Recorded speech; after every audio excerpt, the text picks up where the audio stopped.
Welcome back to my discussion on the Chaldean Oracles by Ruth Majercik. In part 1, we explored the key philosophers who shaped the oracles' concepts. Here's a recap.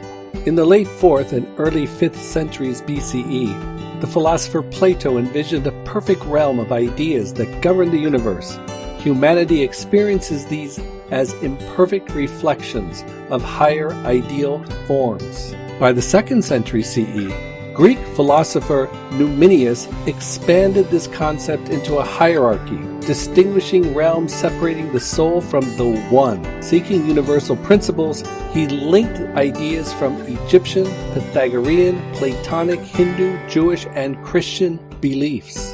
The Chaldean Oracles, emerging in the late 2nd century, are attributed to Julian the Chaldean, or his son Julian the theurgist, and were believed to contain divinely revealed wisdom. Their insights greatly influenced the rising Neoplatonists, who accepted them as genuine spiritual guidance. Roughly a century later, Plotinus expanded this framework, describing reality as emanating from the One, with information flowing from the One to the soul through a divine intellect called the Nous. From the Nous emerges the world soul, creating individual souls and the material world. Plotinus is often seen as the founder of Neoplatonism. Porphyry, Plotinus's student, documented much of his teacher's work. Porphyry's students, Iamblichus, furthered this tradition by developing the practice of theurgy, the art of invoking divine knowledge. Iamblichus's writings provide us with the most detailed descriptions of the cosmological entities within the Chaldean Oracles. The cosmology of the Neoplatonists, especially those practicing theurgy, the art of invoking entities from higher realms to gain divine knowledge, begins with the supreme originator known as the One, or the Father, or the Monad. This ultimate being is the source from which all spiritual and material realms emerge. Transcending creation, the monad exists beyond human and spiritual comprehension, remaining ineffable and indescribable. The One's emanations initiate a structured hierarchy, leading to entities like the Nous and the world soul. The Nous, the first emanation from the One, is also called divine intellect or mind. While some theurgists envision the Nous as a human-like mercurial figure, it is more accurately understood as an emanating intellectual force that reflects upon the One, containing within it all universal knowledge and truth. This self-reflective aspect houses the archetypal forms, the blueprints of reality akin to Plato's ideal forms. As the primal point of contact between intermediary beings and the human soul, the Nous initiates the hierarchy of existence, becoming the source of all subsequent emanations in the cosmic order. The concept of the Nous' self-reflection in Neoplatonic thought is unique and significant. In this view, the Nous contemplates the One's perfection. This self-reflection is central to the Nous' role, for in contemplating the One, the Nous holds the forms and blueprints for all existence, functioning both as a mirror and as a conscious manifestation of divine order. Through this reflective process, the Nous brings forward structured emanation from the divine into the knowable, connecting the higher intellect with the physical universe. Emerging from the Nous is the second god, or the Demiurge, whose name means craftsman. In this role, the Demiurge acts as the cosmic craftsman, shaping the material world using the perfect intellectual forms held within the Nous. Reflecting the divine principles of the One, the Demiurge is a creative and ordering force, not malevolent, as in the Gnostic interpretation. It organizes reality according to the Nous' blueprints, manifesting the divine intellect's order and providing the physical vessel and environment in which the soul will enter. As an emanation, it serves as an intermediary, structuring primal matter, into the ordered world we inhabit. Between the Nous and all other aspects of creation, both spiritual and material, lies the world soul, which emanates from the Nous and envelops all lower reality. The world soul acts as a girdling membrane, filtering out impure thoughts from the lower realm, thereby protecting the pure intellect of the Nous. Neoplatonists associate the world soul with the goddess Hecate, who governs all boundaries and transitions. As the goddess of the thresholds, Hecate is linked to the underworld, serving as a boundary between the living and the dead, and to witchcraft, as the gatekeeper between hidden knowledge and the ordinary world. Known as the triple goddess, she embodies Luna, the moon, overseeing day and night, and Diana, the earth, symbolizing crossroads and transitions, such as the shift from day to night and the passage of birth. Essentially, Hecate guides all transitions, particularly the soul's movement between the physical and spiritual realms, and acts as a protector of sacred knowledge, revealing divine insights only to those spiritually prepared. A complex relationship for the transmission of ideas from the one to the soul exists within the ordered cosmological world. The lower divine beings, including demons, angels, teletarchs, and other intermediaries, must first integrate with Hecate to connect to the pure intellect of the Nous. The soul holds a central place in the Chaldean cosmic hierarchy as the animating essence of the human body. Although it originates from the divine, it becomes entangled in materiality. The soul's ultimate goal is to ascend back to its divine source, a journey achieved through purification, theurgic rituals, and the acquisition of divine knowledge. To gain divine knowledge, the theurgist must spiritually connect with entities known as the Inges. They serve as a binding force between the monad, the One, also known as the Father, and all material reality, including humanity. Originating from the Nous, which acts as a divine intellect and intermediary between the Father and creation, the Inges carry the voices mysticae, or divine thoughts, from the Nous to the theurgist. These thoughts are embedded in the magical names unique to each of the Inges, channeling divine wisdom as it descends. Other intermediaries continue to carry these messages, ensuring that the theurgist receives guidance from the higher realm. Divine entities known as the connectors are understood as forces that transmit divine knowledge through the lower realms. This process is described as information being carried on the rays of the sun, a metaphorical and possibly physical depiction of how information flows from the Father to the Nous and ultimately to the theurgist. Acting as both protectors and conduits of divine thoughts, the connectors preserve the integrity of these insights as they move across space and time. Through this sacred channel, divine wisdom is safeguarded on its journey towards the theurgist, ensuring that only the pure essence of the knowledge reaches the material realm. To access this knowledge, however, the theurgist soul must ascend from the physical realm to the spiritual realm. This ascent requires a process of purification, as only a soul that has been cleansed of earthly impurities is prepared to receive and comprehend divine insights. The connectors provide a pathway for the theurgist soul to follow, guiding it along a sacred route towards the divine realm.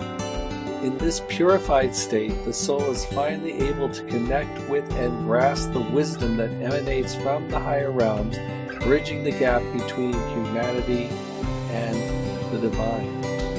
Once the theurgist establishes an intention with the higher realms, new spiritual entities called teletarchs emerge. They are considered the approachable, actionable entities with whom the theurgist directly interacts.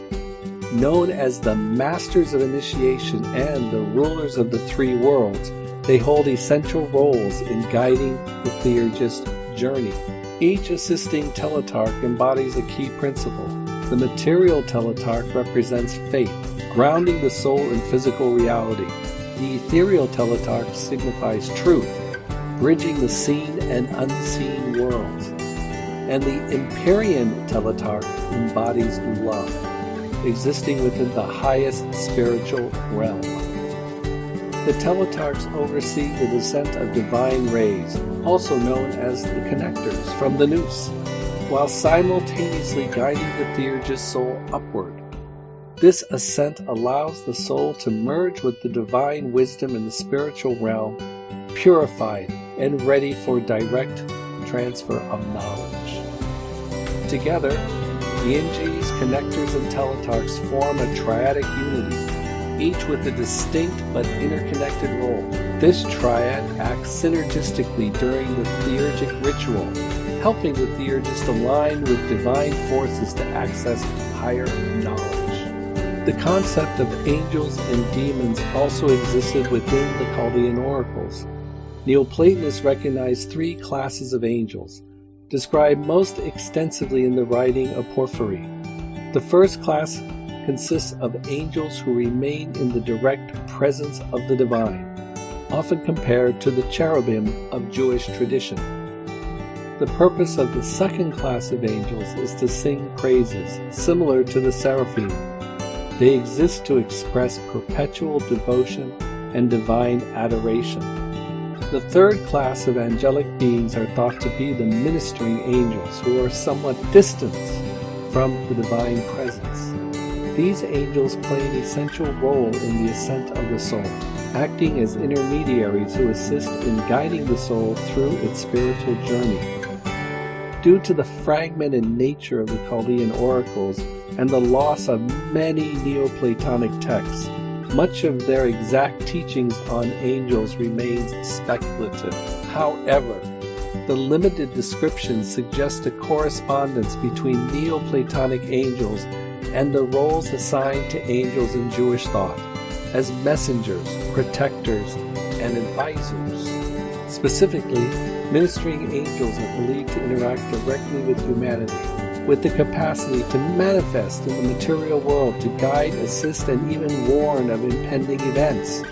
This ability to appear in human form underscores their role as essential intermediaries, supporting human souls in their ascent and acting as conduits for divine wisdom within the physical realm.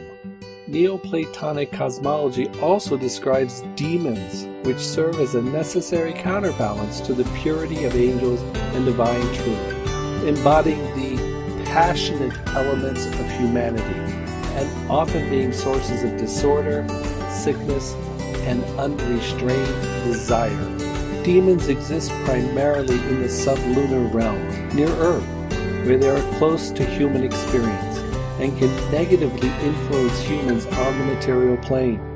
The sublunar realm in this cosmology encompasses the Earth and the space below the Moon, a region marked by change, imperfections, and the cycles of birth, decay, and transformation. The sublunar realm is distinct from the pure, eternal realms above, aligning with the physical world and its forces, where the influence of demons and other earthly entities is strongest.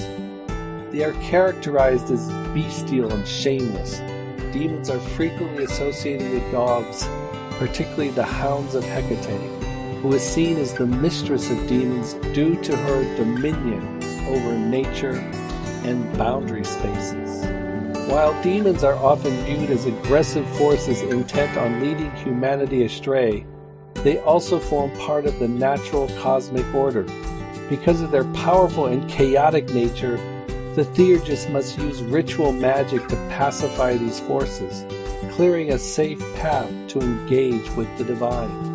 Another class of divine entities are known as the Aeons. They occupy a fascinating role within the Chaldean cosmology, despite the limited documentation about their existence.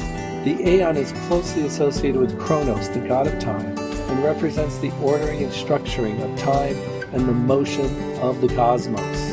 Aeons are linked to light, solar winds, and continuous movement, guiding the flow of thoughts, information, spirits, and illumination across the cosmos. They animate divine ideas, maintaining the constant movement and spiritual dynamics necessary to sustain creation and enable ideas to think and fulfill the process of divine thought. Lastly, the Chaldean Oracles mention the concept of Eros that serves as the binding force within this cosmic structure. It is associated with light, the connectors, and the sun's rays, bridging the material and spiritual realms through what is described as the binding fire.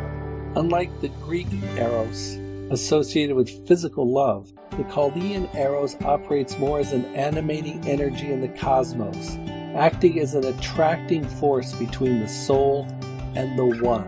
In this role, Eros joins with ideas to generate manifestations, suggesting a potential collaboration with the Demiurge in the act of creation.